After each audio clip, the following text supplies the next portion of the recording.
Bismillahirrahmanirrahim. Assalamualaikum warahmatullahi wabarakatuh. Selamat pagi anak-anak.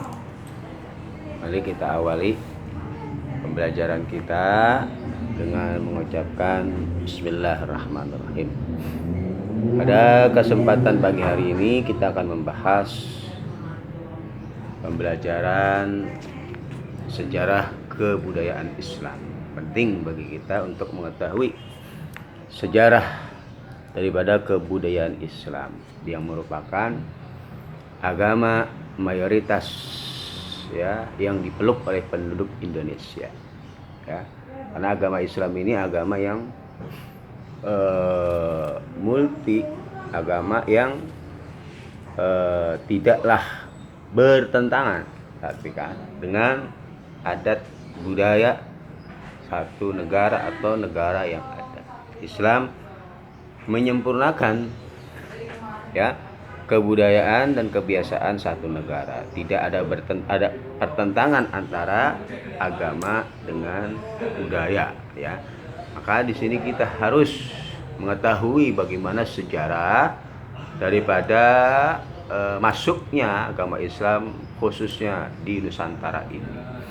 Yaitu mereka para ulama-ulama kita, diantaranya para wali songo yang telah menyebarkan agama Islam ke Indonesia, yang dulunya ya 100% hampir ya penduduk Indonesia itu beragama Buddha ataupun agama Hindu ya.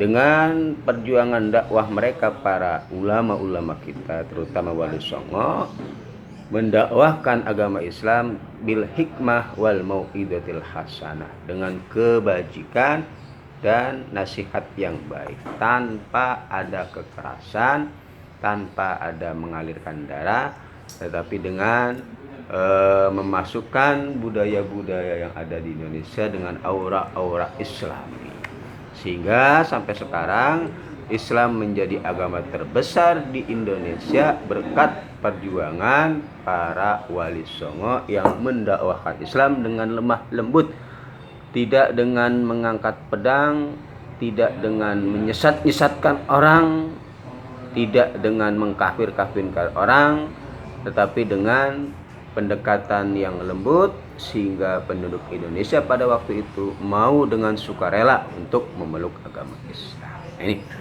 ya, pada pembahasan kita kali ini kita akan membahas tentang Sunan Maulana Malik Ibrahim ya. Jadi para ulama Timur Tengah ini menyebarkan Islam ke Nusantara ya. Mereka mengembangkan dakwahnya pada abad ke-15. Banyak daripada penduduk pribumi ya, yang tertarik dengan ajaran Islam. Nah, ini di Pulau Jawa dibuatlah sebuah majelis yang tujuannya untuk mengatur siasat, taktik dan cara menyebarkan Islam ya. Forum ini dinamakan dengan Forum Wali Songo. Wali itu adalah kekasih ya, Songo adalah 9 atau yang kita kenal dengan Wali 9, yang beranggotakan 9 orang dai. Jumlah ini disesuaikan ya. Maka jika salah satu anggota yang meninggal maka akan digantikan oleh yang lain. Tetapi jumlah tersebut ini harus tetap 9. Nah, Wali Songo berperan besar di dalam penyebaran Islam di Pulau Jawa khususnya. Selain dikenal sebagai ulama atau wali, mereka juga berpengaruh besar di dalam kehidupan politik, pemerintahan, kebudayaan masyarakat dan lain sebagainya. Karena itu mereka diberi gelar sebagai sunan, atau yang artinya adalah susunan atau junjungan ya. Sunan itu dari asal kata junjungan ya, jadi orang yang dimuliakan, orang yang dihormati. Sunan, susunan atau junjungan, yaitu gelar yang biasa digunakan untuk para raja-raja di tanah Jawa. Satu gelar kehormatan bagi orang yang dihormati atau yang dimuliakan. Nah, ajaran Islam yang dibawa oleh Nabi Muhammad SAW akhirnya ini tersebar ke seluruh penjuru dunia. Nah, Nah, Islam berkembang dan masuk ke berbagai belahan dunia hingga ke Indonesia melalui diantaranya adalah para pedagang dan mubalik dari Arab, Gujarat dan lain sebagainya yang ada di Timur Tengah. Maka Islam cepat menyebar di Nusantara. Salah satu perkembangan Islam yang sangat pesat terjadi di Pulau Jawa.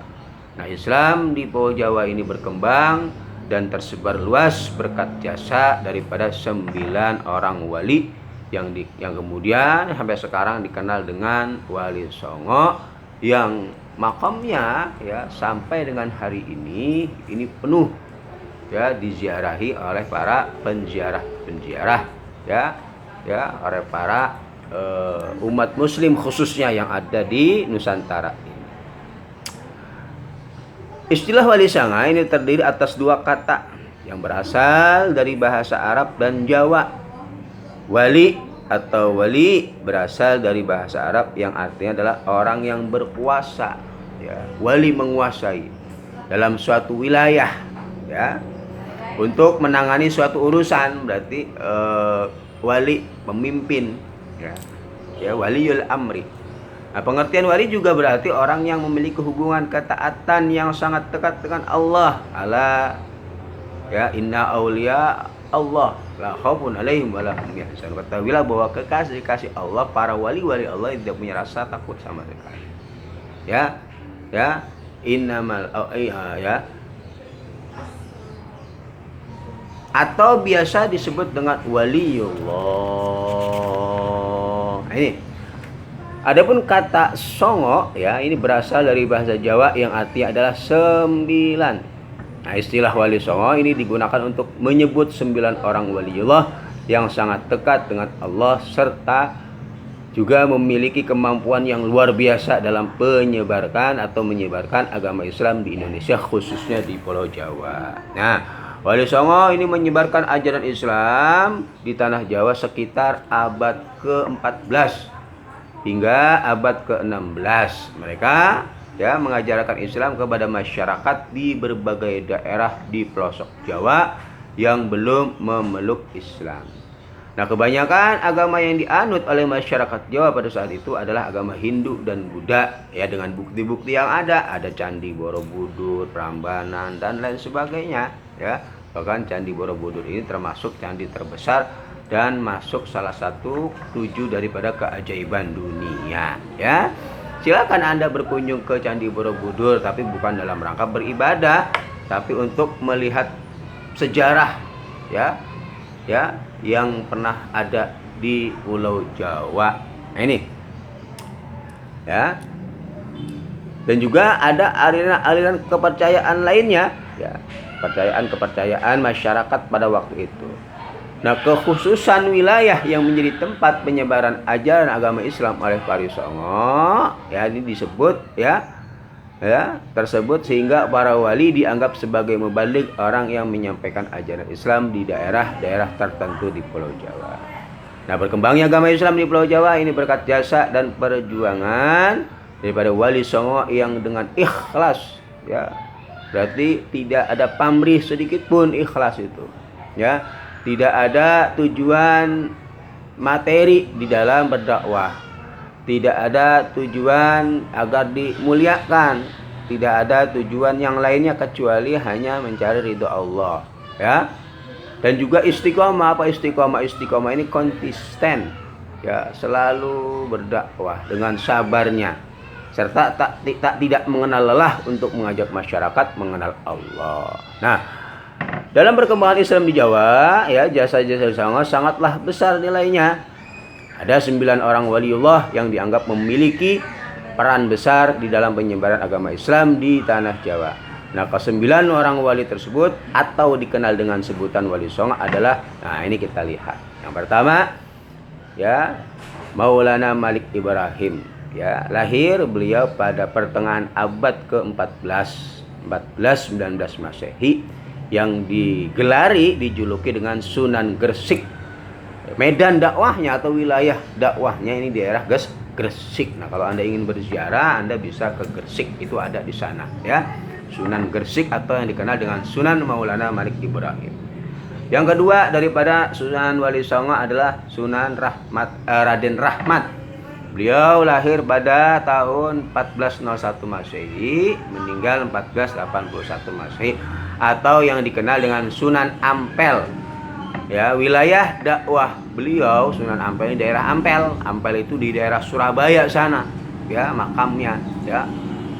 Hari rame dikunjungi oleh para penziarah. Yang ketiga yaitu Raden Ainul Yakin atau Raden Paku.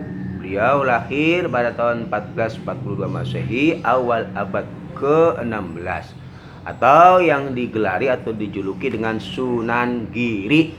Nah, beliau juga wilayah dakwahnya sama dengan seperti Sunan Gresik, yaitu di daerah Gresik. Ada juga Raden Maulana Makdum atau Raden Maulana Makdum Ibrahim, ya, atau yang dikenal dengan Sunan Bonang. Wilayah dakwah beliau di daerah Tuban. Beliau lahir pada tahun 1465 Masehi dan meninggal pada tahun 1525 Masehi. Kemudian yang kelima adalah Raden Mas Syahid, ya. Ya, beliau dikenal dengan julukan Sunan Kalijaga, ya, karena memang beliau salah satu sunan yang asli orang Indonesia. Ya, beliau bertapa di pinggir kali, ya, makanya beliau dijuluki dengan Sunan Kalijaga, dan wilayah dakwahnya tempat untuk menyebarkan agama Islam yaitu di daerah Demak. Beliau lahir pada tahun 1450 Masehi, pertengahan abad ke-16. Kemudian yang keenam adalah Raden Qasim Syarifuddin, ya, atau yang dikenal dengan Sunan Derajat. Nah, ini beliau juga wilayah dakwahnya di dalam menyebarkan agama Islam daerah Gresik.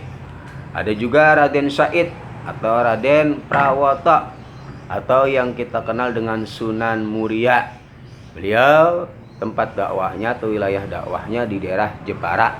Beliau lahir pada abad 15 sampai dengan abad 16. Yang kedelapan adalah Raden Ja'far Shadiq.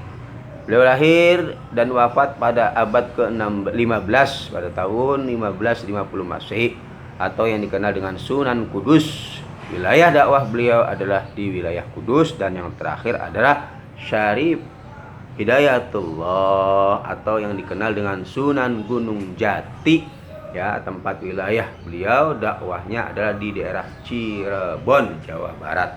Beliau lahir pada tahun 1448 Masehi sampai dengan 1570 Masehi. Nah, ini, ya, para wali-wali Songo yang memiliki jasa peran yang begitu luar biasa, ya, di dalam penyebaran agama Islam yang sampai dengan detik ini, dan kita semua alhamdulillah memeluk agama Islam tentunya berkat jasa perjuangan para wali-wali Songo terdahulu yang telah mengajarkan, ya, Islam di bumi Nusantara ini, sehingga agama Islam ini menjadi agama terbesar di dunia, yaitu di Indonesia, ya, penduduk terbesar, ya, agama yang penduduknya paling banyak memeluk agama Islam di dunia itu adalah negara Indonesia, walaupun secara kepemerintahan Indonesia ini tidak menganut aturan syariat yang seperti halnya diterapkan oleh para Nabi Muhammad, para sahabatnya, ya,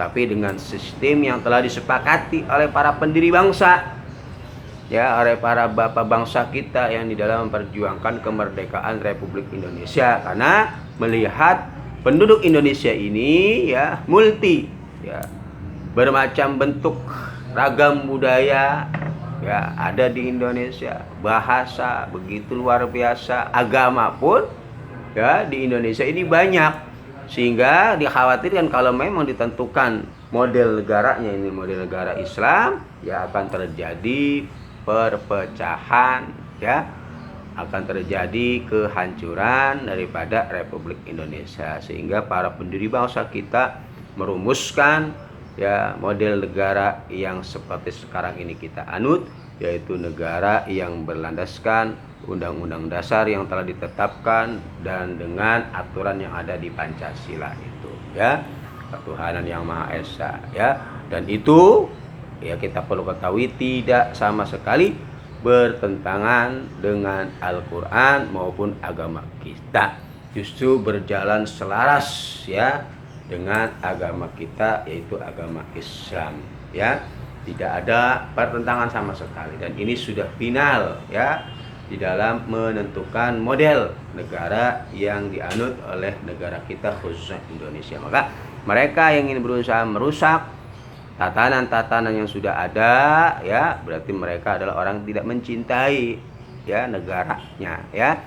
Karena melihat negara Indonesia ini bermacam-macam suku, agama, maka apabila dipaksakan dengan menganut satu aturan agama, ini akan dikhawatirkan terjadi perpecahan seperti Papua, Sulawesi dan lain sebagainya. Di situ kan mayoritas non muslim banyak ya.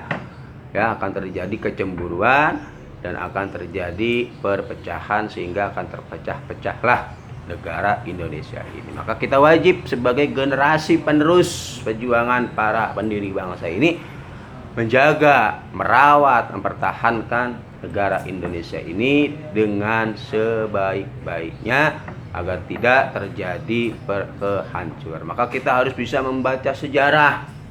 Nah, ini penting sejarah para wali songo ini. Bagaimana mereka mengajarkan Islam di bumi Nusantara tanpa kekerasan. Ya, bahkan dengan kesenian, kebudayaan yang ada tanpa menyesatkan, bid'ah, sesat, syirik, kafir dan sebagainya, tanpa ada hal seperti itu. Ya, dengan alat musik dan lain sebagainya. Nah, kalau sekarang dakwanya alat musik haram. Nah, ini kan justru malah menjauhkan umat dari agama Islam, bukan mendekatkan umat untuk memeluk agama Islam. Nah, kalian bisa memahami ya, kalian bisa mempelajari bagaimana dakwahnya para wali songo. Nah, tugas kalian di sini ya menghafalkan daripada nama-nama Sunan Wali Songo ya, para sunan-sunan atau yang dikenal dengan Wali Songo. Cukup kalian hafalkan namanya, kemudian gelarnya ya, dan wilayah dakwahnya ya. Bapak tunggu hafalannya ya, cuma 9 ini. Kemudian ya, dari rumusan tersebut nomor 4 itu yang di kotak itu nama Wali Songo kalian salin ke buku 2 berarti ya. Dihafalkan nama-nama sunannya, kemudian gelarnya dan wilayah dakwahnya, dan kalian salin ya ke buku ya. Selamat mengerjakan tugas kalian ya dengan semangat, dan jangan lupa selalu menjaga kesehatan kalian ya. Jaga kesehatan, kurangi aktivitas di luar rumah ya. Ya, perhatikan lingkungan Anda ya. Jangan lupa sering-sering cuci tangan dan menggunakan masker demi keselamatan kita semua. Demikian, wassalamualaikum warahmatullahi wabarakatuh.